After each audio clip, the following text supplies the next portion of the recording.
My name is Daniel Reeves, and I used to work night security at a corporate office complex just outside the city. It wasn't anything fancy, just a glass and steel building that looked dead after 6 p.m. Most nights were painfully boring. Just me, a cup of cheap coffee, and 20 screens of CCTV footage showing empty hallways. But there was one rule that every guard knew. Never go down to basement level B2 after midnight, unless the system flagged an emergency. No one ever explained why. My first week was normal enough. I did my rounds, checked doors, logged timestamps. My coworker on the night shift, an older guy named Harris, barely spoke. He just kept saying, "Don't trust the cameras too much." I laughed it off at the time. I wish I hadn't. Because on the 7th night, something showed up on the cameras that shouldn't have been there. It started around 2:13 a.m. I was scrolling through camera feeds when one of the hallway cameras on the 6th floor glitched. At first, I thought it was just a signal error. Static rolled across the screen. Then the feed stabilized. There was a man standing in the hallway. I zoomed in. No ID badge, no movement. Just standing perfectly still, facing the camera like he knew exactly where it was. I radioed Harris. "Hey, you seeing this on cam 6? No response. I tried again. Still nothing. When I looked back at the monitor, the hallway was empty. I checked the playback. Nothing. No man, no movement, just clean footage. But I know what I saw. Harris finally responded 5 minutes later, voice low. "If you see someone who isn't in the system, don't follow it." Then he hung up. After that call, I couldn't sit still. I went to check the floor myself. I took the elevator up to the 6th floor, flashlight in hand. The hallway was exactly as the camera showed. Quiet, sterile, too clean. My footsteps echoed louder than they should have. Halfway down the corridor, I found something that made my stomach drop. A security badge lying on the floor. It was Harris's. I picked it up, my hand shaking. The photo looked old, slightly faded, like it had been exposed to heat. I called his radio again. "Harris, I found your badge on 6th. No answer. Then, the lights in the hallway flickered once, twice, and went out completely. I turned fast. Nothing there. But the footsteps didn't stop. They were circling me now, like whoever it was knew I couldn't see them. I backed toward the elevator, trying not to panic. My radio crackled suddenly. "Harris," I whispered. A voice came through, but it wasn't his. It was distorted, like it was speaking through water. "Go back to the desk." I froze. "Who is this?" Silence. Then the footsteps stopped right behind me. I didn't look back. I ran. By the time I reached the elevator, my hands were shaking so badly I almost dropped the keycard. The doors opened immediately, which felt wrong. The elevator didn't stop at the lobby. It kept going down. Floor indicators blinked past numbers I'd never seen before. B1, B2. Then beyond what the building was supposed to have. The lights inside dimmed until only the red emergency glow remained. Then the speaker crackled again. recognize the voice this time. Harris. But it sounded wrong, like he was speaking from far away. "Don't let it take you to B2, he said. The elevator jolted. Stopped. Doors opened halfway. And I saw a hallway that didn't match the building at all. Concrete walls. Old pipes. Water. I stepped out without thinking. That was my first mistake. The air down there was different. Heavier. Colder. Like the building was breathing through the walls. Every sound echoed too long. "Harris?" I called out. No answer. I followed the hallway anyway, flashlight trembling in my grip. The deeper I went, the more the walls changed. Fresh paint gave way to old concrete, then to sections that looked like they had been sealed and reopened multiple times. I backed away immediately, heart pounding so loud I could barely hear anything else. That's when I noticed something worse. Footprints. Fresh ones, leading deeper into the basement. And they weren't mine. I followed them anyway, because at that point, turning back felt worse than going forward. The corridor opened into a larger room, like an old maintenance hub. Computer terminals lined the walls. All of them were turned on. All of them showed CCTV feeds of the building above, including the security room I had left behind.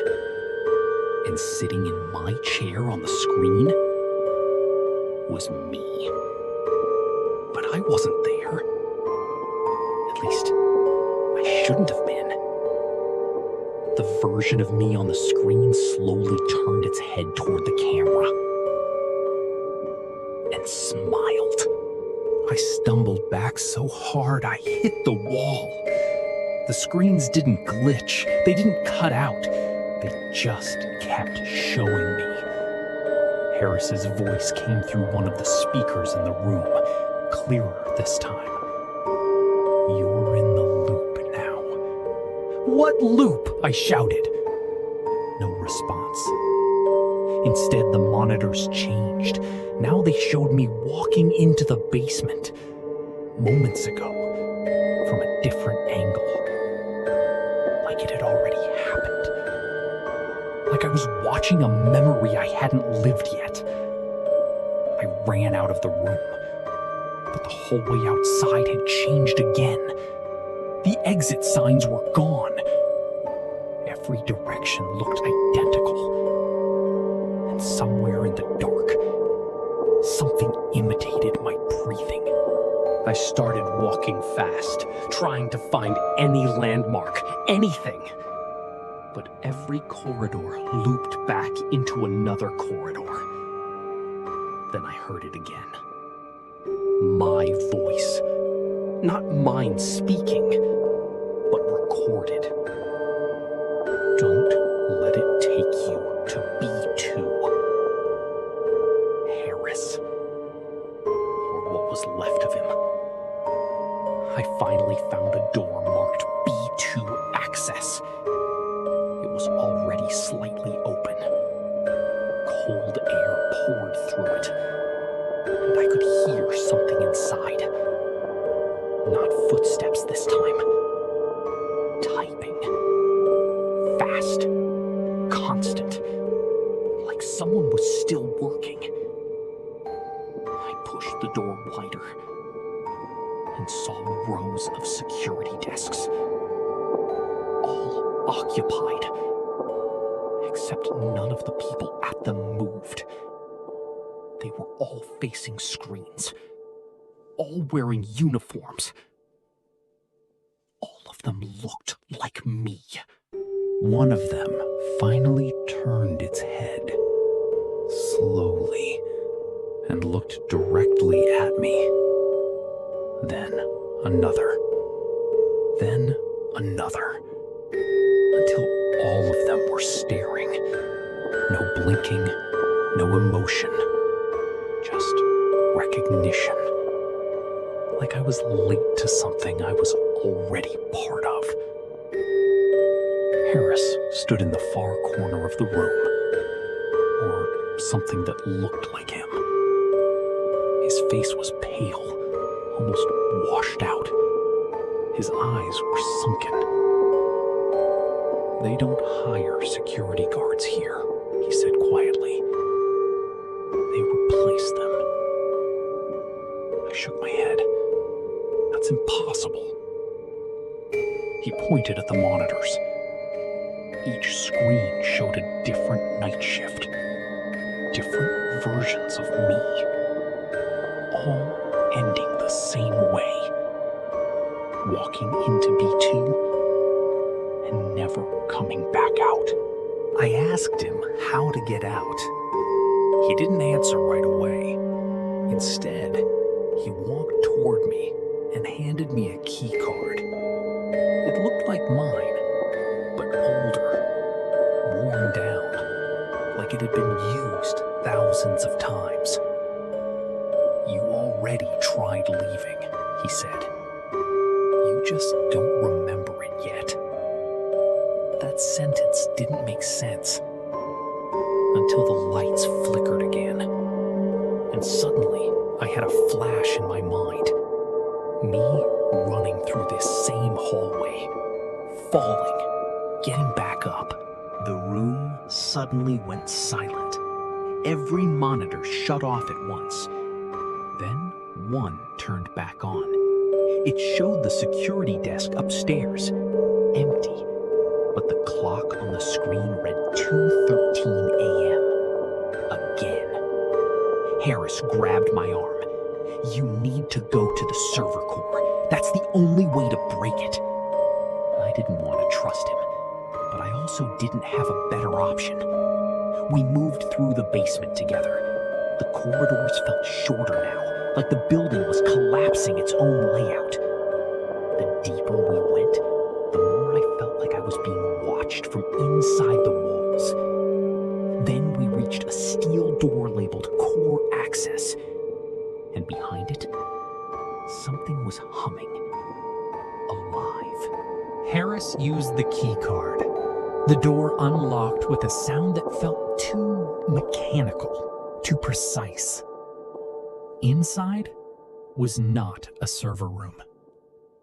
It was a massive circular chamber. Walls lined with servers, blinking lights stretching upward into darkness. Cables ran like veins across the floor. In the center stood a single chair, and above it, dozens of screens suspended in a ring, all showing different versions of me. Sleeping, working, walking, dying. Harris whispered, "This is where the shift gets recorded." I looked at him. Recorded by what? He didn't answer. Because the chair in the center turned slightly toward us. By itself. The monitors flickered violently. Then all at once, they displayed the same message. "Shift continues." Harris stepped back. "Don't sit in it." "Why would I do that?" I snapped. But even as I said it, I felt my body pulling forward slightly, like gravity was wrong, like the chair was familiar. I heard my own voice from the speakers again, calm and tired. "It's easier if you stop resisting." I covered my ears, but it didn't matter. The voice wasn't coming from outside.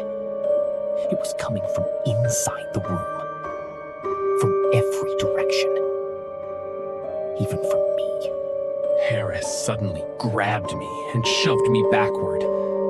"Run!" he shouted. That broke whatever hold the room had on me.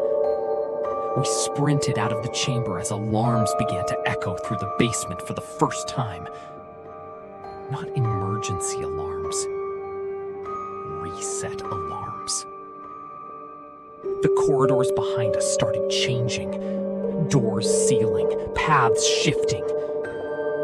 Harris was slowing down. "Go," he said. "You're almost out." "What about you?" I yelled.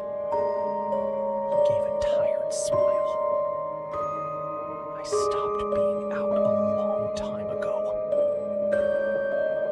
Then the hallway behind him collapsed into darkness. And he was gone. I ran until my lungs burned. Eventually, I found an elevator door I hadn't seen before. It was already open. Inside, the control panel only had one button. Lobby. I stepped in. The doors closed instantly. The elevator began rising. For the first time, I felt hope. But then the speaker crackled again. "Daniel." I froze. The voice wasn't Harris. It was mine. But older. Calmer. Like it had accepted something I hadn't yet. The elevator stopped, but the doors didn't open. Instead, a screen appeared inside the panel. It showed the security desk upstairs again. 2:13 a.m. Empty room. Except I was sitting there now. Not moving. Staring at the monitors. Just like before. But this time, I wasn't watching it. I was inside it. The realization hit too late. The elevator doors opened, and I was back where I started. The surveillance room. Same coffee cup. Same monitors. Same silence. My hands shook as I stared at camera 6. The figure didn't move. Neither did I. Because now I understood. This wasn't a shift. It was a test pattern. A loop designed to see what broke first. The person or the system. The radio crackled one final time. Harris's voice, faint. "If you're hearing this, it means you made it back again." I whispered. "Back from where?" Static. Then, B2. The monitor flickered, and the figure in the hallway raised its head. Slowly. Like it recognized me.